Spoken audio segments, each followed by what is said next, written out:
नमस्कार, कैसे हैं आप सभी ने कक्षा 12 में अध्याय 8 भाग 2 पढ़ लिया। भाग 2 में आपने 6 रोगों के बारे में पढ़ा, उनके रोगजनक और सामान्य लक्षणों वगैरह के बारे में आपने पढ़ लिया।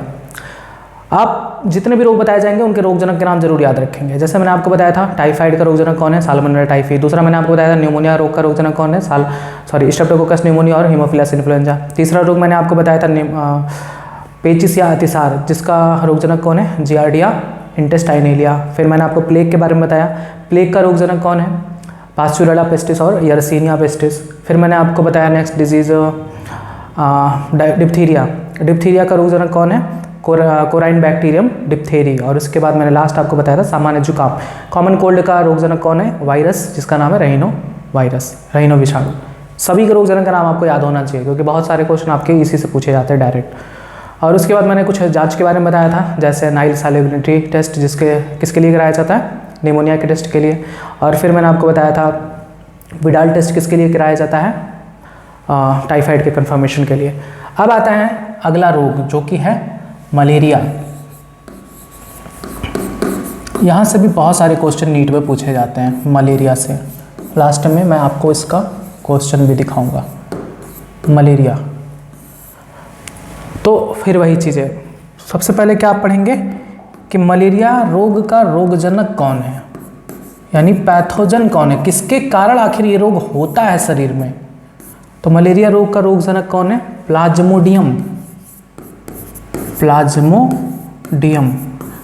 प्लाज्मोडियम से रिलेटेड आपके 2 क्वेश्चन और बनते हैं कि ये है क्या, जीवाणु है, कवक है, विषाणु है कि क्या है। तो प्लाज्मोडियम इट्स ए प्रोटोजोआन, ये प्रोटोजोआन है, अमीबा पैरामीशियम उन सब के कैटेगरी में आता है, प्रोटोजोआ में रखा गया है प्लाज्मोडियम से रिलेटेड दूसरी बात कि इनमें जनन कैसे होता है। तो इनमें होता है मल्टीपल फिजन, यानी बहुविखंडन, मल्टीपल फिजन। तो ये सब बातें भी याद रखेंगे, ठीक है। प्लाज्मोडियम मलेरिया रोग का रोगजनक है। ये एक प्रोटोजोआन है, अमीबा पैरामीशियम की कैटेगरी में आता है, वैसे ही दिखता भी है, एक कोशिकीय होता है, नग्न आंखों से नहीं देखा जा सकता। मच्छर के लार ग्रंथि में ये पाया जाता है। तो जब वो मच्छर काटती है, मलेरिया रोग का मच्छर कौन सा होता है, मादा एनाफिलीज, तो उस मच्छर की लार ग्रंथि में ये बैठे होते हैं, इंतजार करते हैं कि कब मनुष्य के शरीर में हम प्रवेश करें, जब मच्छर काटे। तो प्लाज्मोडियम से रिलेटेड 2 एक्स्ट्रा पॉइंट जो आपको पूछे जा सकते हैं एग्जाम में। दूसरा, प्लाज्मोडियम की कुछ जातियां हैं जो अलग अलग प्रकार के मलेरिया को उत्पन्न करती हैं। इनमें से आपको 3 जातियां पढ़नी है। पहला आता है प्लाज्मोडियम वाइवैक्स, याद करिए तुरंत, प्लाज्मोडियम वाइवैक्स। मलेरिया रोग का रोगजनक कौन है, प्लाज्मोडियम की 3 किस्में। पहला प्लाज्मोडियम वाइवैक्स, दूसरा प्लाज्मोडियम मलेरियाई, या इसे मलेरी भी कहते हैं, और तीसरा जो सबसे ज़्यादा इम्पॉर्टेंट है, जो ज़्यादातर पूछा जाता है एग्जाम में, वो है प्लाज्मोडियम फैल्सीपैरम।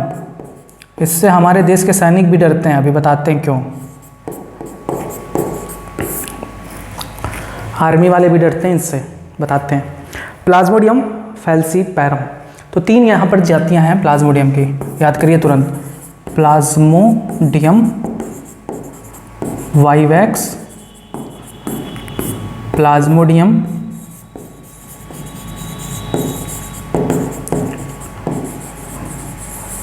मलेरियाई, और दूसरा प्लाज्मोडियम फैल्सीपैरम।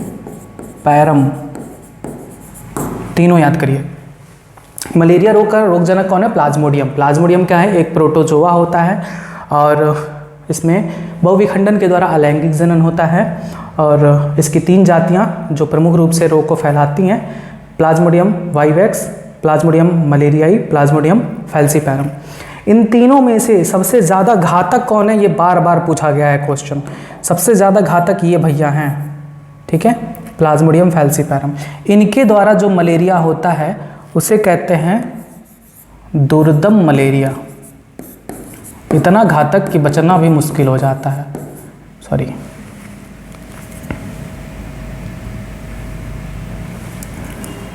दुर्दम मलेरिया, या इसे क्या कहते हैं, मैलिग्नेंट और परनीसियस मलेरिया। यही क्वेश्चन बार बार पूछा जाता है नीट वगैरह में कि घातक मलेरिया या दुर्दम मलेरिया या मैलिग्नेंट मलेरिया किस प्लाज्मोडियम की जाति से होता है, तो प्लाज्मोडियम फैल्सीपैरम से। मोस्ट इंपॉर्टेंट पॉइंट, मैंने अभी बताया था कि इससे हमारे देश की आर्मी भी डरती है। क्यों? क्योंकि ये वाला जो फैल्सीपैरम है, ये प्लाज्मोडियम, ये पूर्वी भारत के जो बॉर्डर्स हैं उनमें पाई जाने वाली जंगलों में ये होती हैं। तो वहाँ पर जो हमारे सैनिक हमारे देश की सुरक्षा के लिए बॉर्डर पर तैनात रहते हैं, वो इनसे डरते हैं क्योंकि ये बता के काटते नहीं हैं, मतलब मच्छर जो काटती हैं वो बता के काटती नहीं, तो ये उनके शरीर में जा सकता है। तो वहाँ पर जो पेट्रोलिंग करती हैं, जो आर्मी उस बॉर्डर पर पेट्रोलिंग करती हैं, वो सिर्फ हथियार ही नहीं, मच्छर से बचने के लिए मच्छरदानी वाला हेलमेट भी लगाए रहती हैं, ग्लव्स वल्व्स पहने रहती हैं, जिससे वो मच्छर ना काटे, ये फैल्सीपैरम उनके शरीर में ना जाए। ठीक है, तो ये बहुत घातक होता है। अगर ये शरीर में आ गया तो बचना मुश्किल हो जाता है। तो आपने ये जाना कि इस रोग का रोगजनक कौन है, प्लाज्मोडियम है। आपने ये जाना कि प्लाज्मोडियम की 3 जातियां हैं, कौन कौन से याद करिए, मुंह पर याद होना चाहिए, plasmodium vivax, plasmodium malariae, plasmodium falciparum. अब इस रोग को फैलाता कौन है, यानी इस रोग का रोगवाहक कौन है, तो इस रोग का रोगवाहक ये भी बहुत पूछा जाता है, कौन है, मादा एनोफिलीज मच्छर, मादा एनोफिलीज मच्छर। ठीक, तो अभी तक तो आप सामान्यतः ये जानते होंगे कि ये मलेरिया रोग मच्छर के काटने से होता है, लेकिन अब आप जान गए कि मच्छर बेचारा कुछ नहीं, मच्छर के अंदर ये पाए जाते हैं, इनके कारण मलेरिया होता है। ठीक, होता क्या है एक्चुअल में, जब कोई ऐसा मादा एनाफिलीज मच्छर, सभी मादा एनाफिलीज मच्छर में ये नहीं पाया जाता, जिनमें ये पाया जाता है उनके काटने से ही मलेरिया होता है। तो मान लो कि कोई संक्रमित मादा एनाफिलीज मच्छर है। संक्रमित मादा एनाफिलीज मच्छर का मतलब कि ऐसी मादा एनाफिलीज जिनके लार ग्रंथि में ये प्लाज्मोडियम पाया जा रहा है। तो मान लो कि ऐसा कोई मच्छर मादा एनाफिलीज जो संक्रमित है प्लाज्मोडियम से, वो जब मनुष्य को काटती है तो काटने के दौरान वो क्या करती है, ब्लड सक करती है, खून चूसती है शरीर से। तो खून चूसने के दौरान, ब्लड सक करने के दौरान ब्लड के माध्यम से ये प्लाज्मोडियम उसकी मच्छर की लार ग्रंथि से निकलकर हमारे रक्त में प्रवेश कर जाते हैं, हमारे ब्लड में ये प्लाज्मोडियम पहुंच जाते हैं। अब ब्लड सर्कुलेशन के द्वारा ये प्लाज्मोडियम हमारे लीवर पर पहुंचते हैं। लीवर में उपस्थित कुछ खास प्रकार की कोशिकाएं जिन्हें कहते हैं कफर सेल्स। लीवर की कौन सी कोशिका, कफर सेल्स।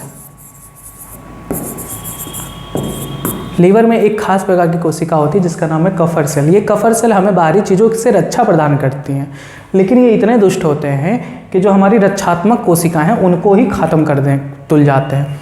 प्लाज्मोडियम जानता है कि अगर हम इनको मार देंगे तो हमें कुछ होगा नहीं, तो ये लीवर में इन कोशिकाओं में पहुंचते हैं, इन कोशिकाओं के अंदर प्रवेश करते हैं, बढ़िया खाए पिएंगे, मौजेंगे, स्विमिंग पूल की तरह उस ब्लड में तैरे वैरेंगे और फिर अपनी संख्या बढ़ाएंगे।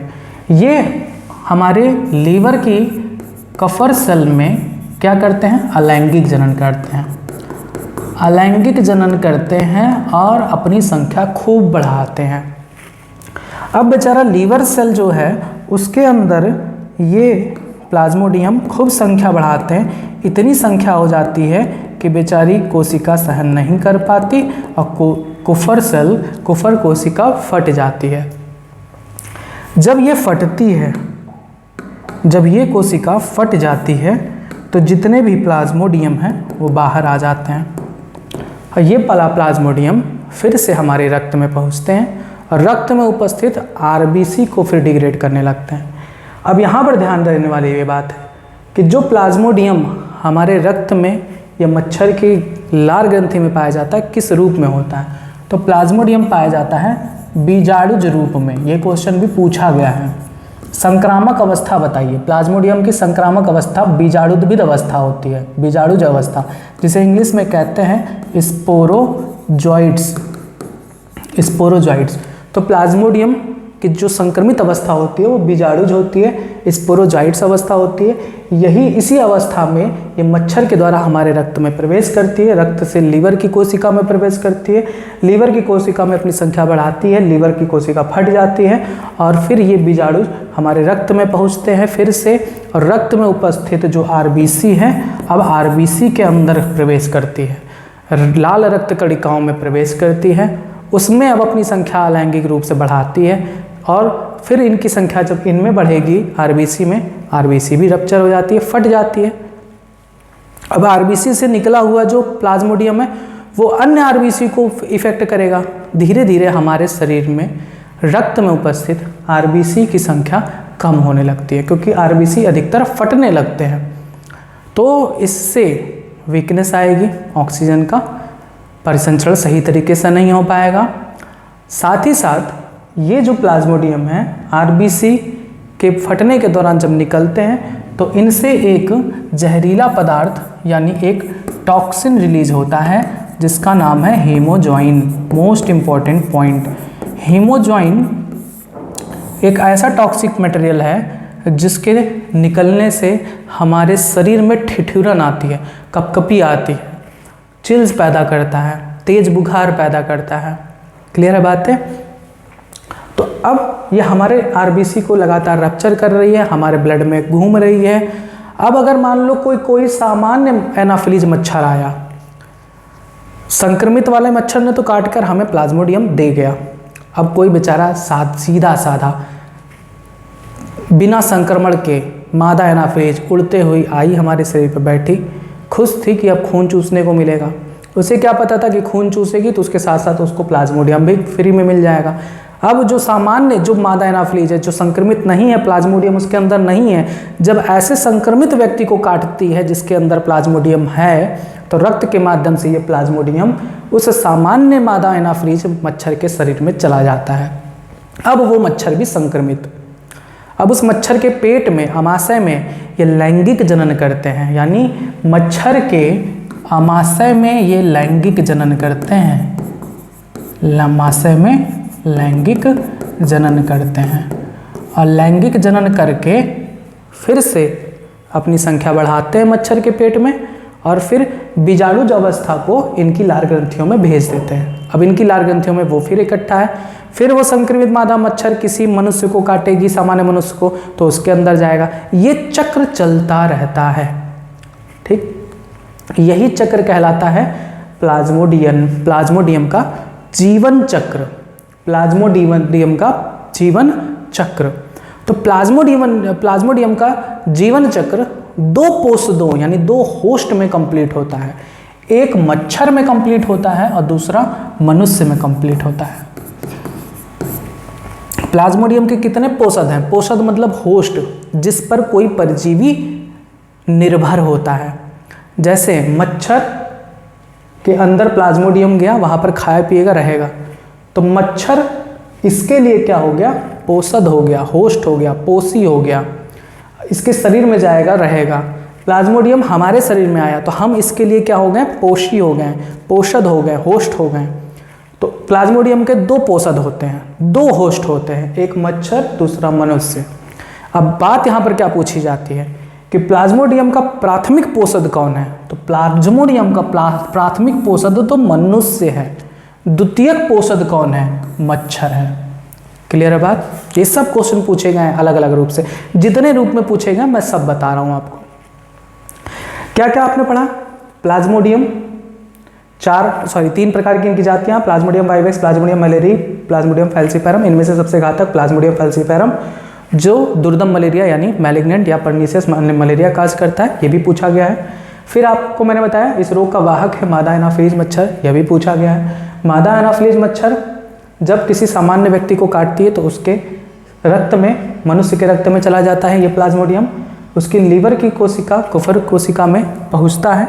याद रखेंगे जो मनुष्य में पहुंचता है वो बीजाणुज बीज अवस्था होती है, प्लाज्मोडियम की बीजाणुज या स्पोरोजॉइट्स अवस्था होती है। यानी प्लाज्मोडियम का जो संक्रामक अवस्था है वो बीजाणुज या स्पोरोजॉइट्स कहलाती है। मनुष्य में शरीर में पहुंचा, लीवर की कोशिका में उपस्थित जो कुफर कोशिका है उसमें जाकर ये रहते हैं, बढ़िया खाते पीते हैं और अपनी संख्या बढ़ाते हैं अलैंगिक जनन से। यानी मनुष्य के लीवर में अलैंगिक जनन होता है और वो कोशिका कफर कोशिका में संख्या बढ़ती है, कफर कोशिका फट जाती है।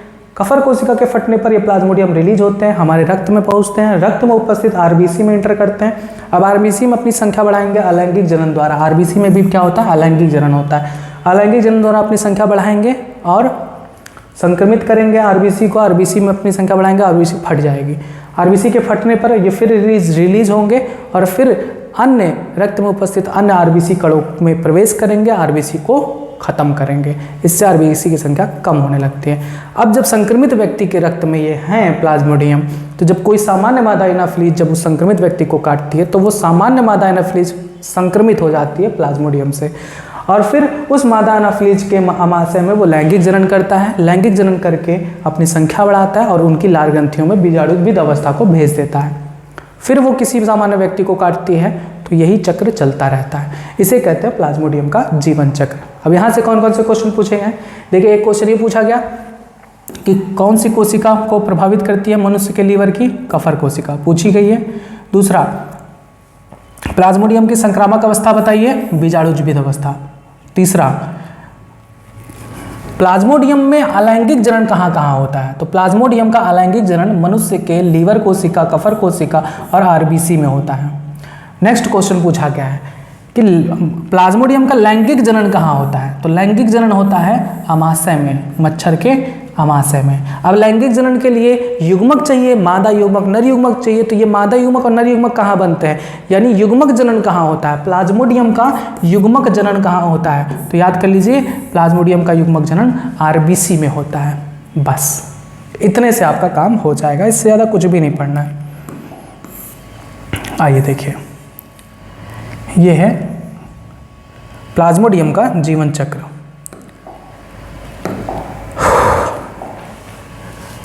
देखिए, ये सामान्य व्यक्ति है, चक्र यहाँ से शुरू होता है, ठीक है।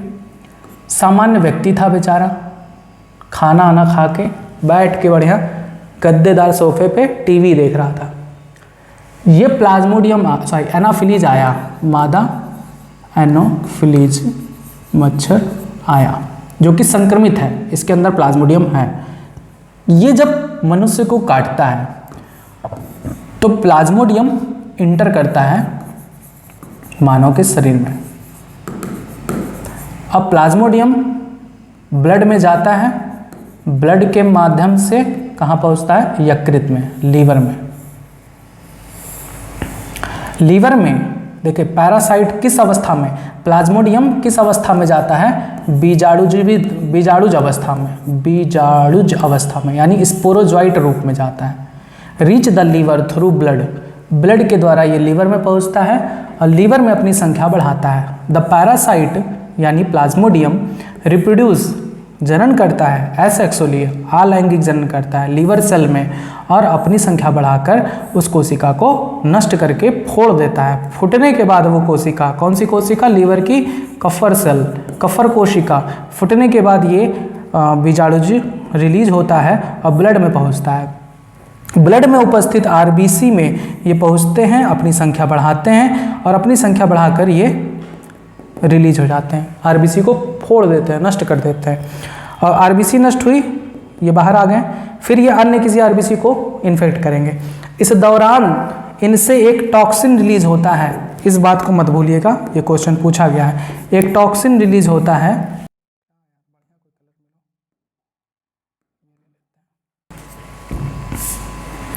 एक टॉक्सिन रिलीज होता है जिसे क्या कहते हैं? हीमोजॉइन। ये क्वेश्चन भी पूछा गया है। आरबीसी के फटने पर इन प्लाज्मोडियम से हीमोजॉइन रिलीज होता है, जिसके कारण हमारे शरीर में कपकपी पैदा होती है, तेज बुखार होता है। उसके बाद देखिए, इन्हीं आरबीसी में ही गैमीटोजेनेसिस भी होता है, गैमीटोजेनेसिस भी होता है प्लाज्मोडियम का, ठीक है। प्लाज्मोडियम का गैमेटोजेनेसिस होता है, यानी नर और मादा युग्मक बनते हैं। अब कोई बेचारा सामान्य मच्छर था, उसने इस संक्रमित व्यक्ति को, ये तो संक्रमित व्यक्ति है ना, क्योंकि इसके रक्त में क्या है, इसके रक्त में ये पैरासाइट हैं, तो ये सामान्य मच्छर जब इस संक्रमित व्यक्ति को काटता है तो व्यक्ति से प्लाज्मोडियम इस मच्छर में इंटर कर जाता है, सामान्य मच्छर में। अब इस मच्छर के जो आमाशय है, पेट है, उस यहाँ पर इंटेस्टाइन लिखा है, इसको काट दीजिएगा, ये स्टमक होगा। स्टमक में पहुंचकर ये क्या करती हैं, लैंगिक जनन करती हैं, ठीक है। फर्टिलाइजेशन यानी निषेचन की प्रक्रिया कहाँ होती है, निषेचन की प्रक्रिया कहाँ होती है, तो निषेचन की प्रक्रिया होती है मच्छर के पेट में, आमाशय में, और वहाँ पर लैंगिक रूप से ये जनन करते हैं, अपनी संख्या बढ़ाते हैं, और इनसे बनता है फिर से बीजाणुद्भिद अवस्था, बीजाणुजब अवस्था, जो मच्छर के सैलिवरी ग्लैंड यानी लार ग्रंथि में इकट्ठा हुआ रहता है। फिर ये मच्छर किसी सामान्य व्यक्ति को काटती है, तो ऐसी चीज़ें चलती रहती है, ये चक्र पूरा चलता रहता है। इसी को कहते हैं लाइफ साइकिल ऑफ प्लाज्मोडियम। क्या कहते हैं, life cycle of Plasmodium. Main question यहीं से पूछे जाते हैं आपके नीट में, और जो जो चीज़ें पूछी जाती है मैंने आपको बता दिया।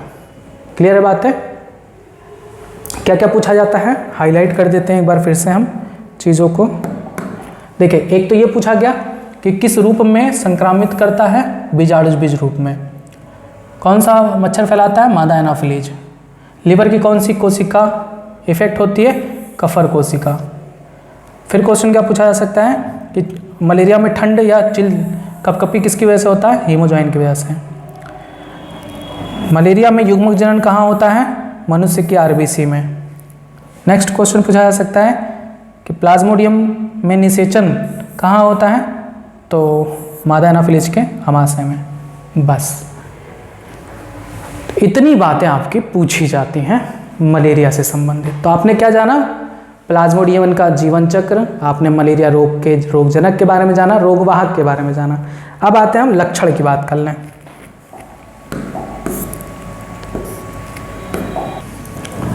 लक्षण,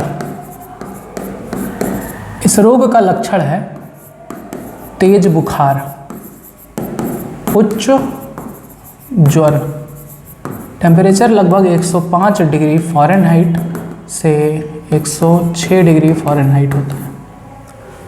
ठीक, इस रोग में क्या होता है, तेज सिर दर्द, ठीक, शरीर में दर्द और मितली आना यानी वॉमिटिंग जैसा लगना, जी मचलाना। अच्छा, इस रोग से बचाव के लिए क्या करना चाहिए, मच्छरों से बचो और कुछ नहीं करो। मच्छर भगाने वाले तेल और ऑल आउट वगैरह इनका प्रयोग करना चाहिए, अगरबत्तियों का प्रयोग करना चाहिए, रात में सोते समय मच्छरदानी का प्रयोग करना चाहिए। अब इन मच्छरों को पनपने ना देने के लिए भी बहुत सारी चीज़ें हैं, जैसे आपके आसपास कोई टायर वायर पड़ा हुआ हो तो उसमें बरसात के दिनों में पानी भर जाता है, ऐसा मत होने दीजिए। कहीं पर भी पानी इकट्ठा ना हो गंदे स्थानों पर, उसका आप व्यवस्था करें। अगर आपके जो आसपास घरों के पास नालियां हैं तो नालियों को आप ढकवा दें। उसके बाद आप एक मछली जिसका नाम है गैम्बूसिया,